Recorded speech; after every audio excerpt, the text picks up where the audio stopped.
Moussa vient de perdre sa mère, toute la famille se réunit chez sa grand-mère paternelle pour pleurer. Le père de Moussa en pleure dit tristement, « Ma femme Hawa, tu pars au moment où ton fils a le plus besoin de toi, tu savais très bien que j'étais au chômage maintenant. Qui va s'occuper de notre fils ?» La tante de Moussa répond en pleurant, « Je n'arrive toujours pas à croire que Hawa soit partie, même après l'enterrement je reste toujours choquée. » La grand-mère de Moussa répond, « Mon fils cesse de pleurer, Allah est le père des orphelins. » Son l'oncle de Moussa répond, « Mon frère arrête de pleurer, si tu continues de pleurer imagine comment ton fils va se sentir. » Après avoir cessé de pleurer, Abdoulaye retrouve son fils dehors en pleurs et se remet aussitôt à pleurer avant de lui dire, « Mon fils s'il te plaît arrête de pleurer, si tu n'arrêtes pas de pleurer tu vas avoir mal à la tête. » Moussa en pleurs répond, « Papa, je ne reverrai plus jamais maman c'est ça? Ma maman est donc partie pour toujours ?» Sa tante le réconforte en disant, « Sache que ta mère nous a devancés quelque part où nous allons tous partir, mais quand tu pleures elle n'arrive pas à se concentrer donc s'il te plaît arrête de pleurer, calme-toi. »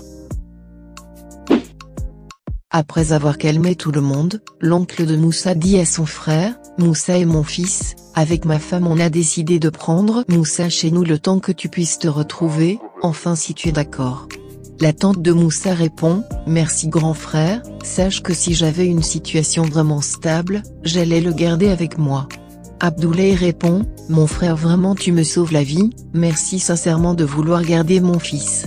Je sais que Moussa sera vraiment heureux de vivre avec toi surtout avec ses cousins, maintenant supplions le Tout-Puissant Allah pour qu'il agisse puissamment afin que Moussa puisse avoir son BEPC. » Son frère répond, « Moussa est un garçon vraiment brillant. À 14 ans il prépare déjà le BEPC, tu connais Anne-Marie ma femme, je sais qu'il va bien le suivre de près. » Moussa heureux répond, « Tonton je vais rester chez toi pour aller à l'école ?» Son père répond, « Moi je viendrai te voir quand je pourrai. » La tante de Moussa répond, « Si tu travailles bien à l'école je vais t'acheter un vélo, même un téléphone. » L'oncle de Moussa répond avant de s'en aller, « Dès maintenant prépare tes affaires, car je viendrai te chercher demain. » Le soir Abdoulaye dit à son fils pendant qu'ils sont seuls, « Moussa promets-moi d'être sage chez ton oncle. » Moussa répond, « Oui papa, je te promets d'être sage. » Pendant qu'ils sont en train de discuter, la grand-mère de Moussa les invite à venir boire la bouillie de mil et faire la prière. Moussa répond avant d'aller se préparer pour son voyage, « D'accord mémé mais avant, je vais aller faire ma valise. » La grand-mère inquiète demande à son fils, « Moussa doit aller où et puis il va préparer sa valise ?» Abdoulaye répond, « Il est très heureux car il va aller vivre chez son oncle Ahmed. » Sa mère surprise répond, « Ah bon? Ahmed a donc décidé de s'occuper de lui ?»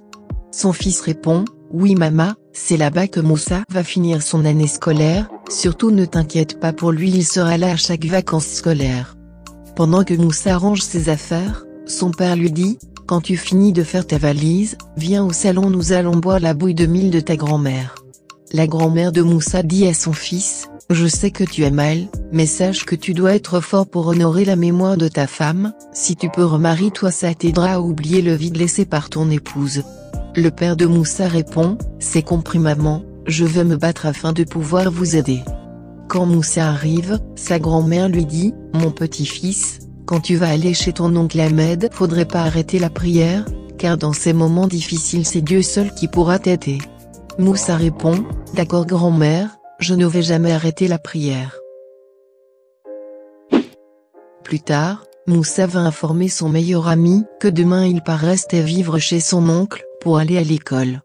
La mère de son meilleur ami lui dit, « Moussa, je vois que tu as bonne mine, c'est que c'est maintenant, sache que j'ai mal pour ta mère car elle me manque déjà, tu sais très bien qu'elle était ma meilleure amie et elle le restera pour toujours. » Moussa répond tristement, « Mon père m'a dit de ne plus en parler afin de pouvoir oublier, mais j'essaie mais j'y arrive pas. » La mère de son meilleur ami répond pendant qu'il arrive, « On peut jamais oublier une maman mais sois fort, il y a des choses dans cette vie qu'on ne peut oublier comme le départ brusque de ta mère.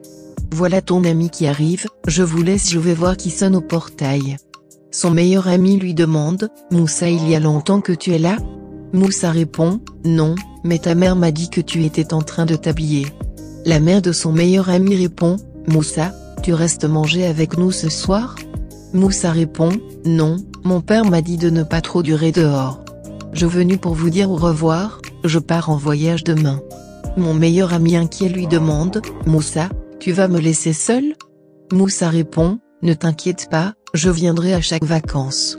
Son meilleur ami répond, tu veux que je te donne ton ballon?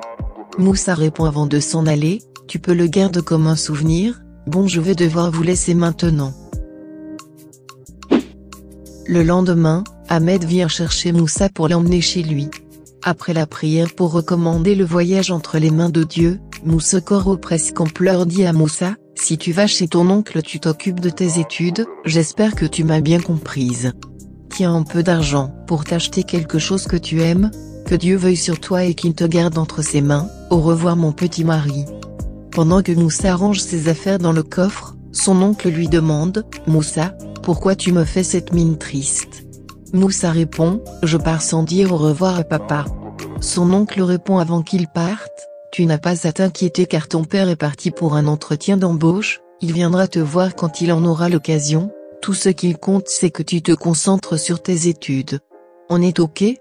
Moussa répond ok avant d'aller dire au revoir à son meilleur ami. Le père de Moussa arrive après le départ et demande à sa mère, maman pour le départ de Moussa, est-ce que tout s'est bien passé? Sa mère répond, c'était vraiment difficile pour moi, mais je sais que je ne suis pas la seule à qui Moussa manque déjà.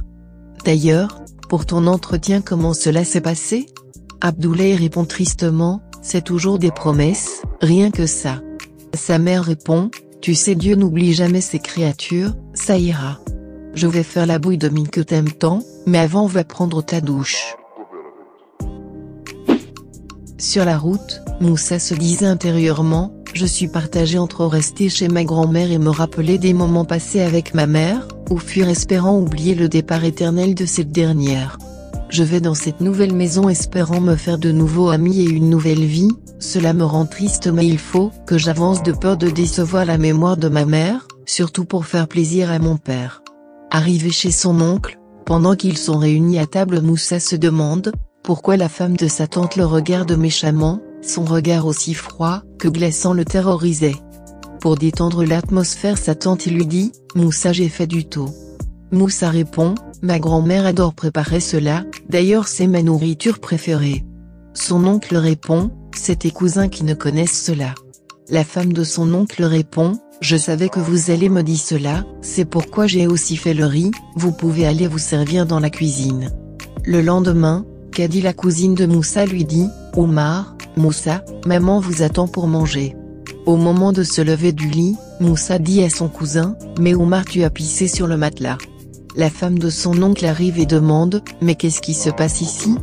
Pourquoi depuis vous ne venez pas manger? Moussa répond, Tanti Omar a pissé sur le matelas. La femme de son oncle répond, toi tu es sûr que c'est Omar qui a pissé sur le matelas? Pendant que Omar dit à sa mère que c'est lui qui avait pissé, celle-ci l'interrompt et répond, Omar tais-toi. Quant à toi Moussa, ton pipi que tu as fait sur le matelas, tu vas me ramasser cela avec les draps pour aller les laver, pisseur. Ainsi s'achève l'épisode 31 des coups de la vie. Si vous avez aimé la vidéo abonnez-vous et activez la cloche de notification pour ne pas rater le prochain épisode. À bientôt pour l'épisode 32.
Narco Village.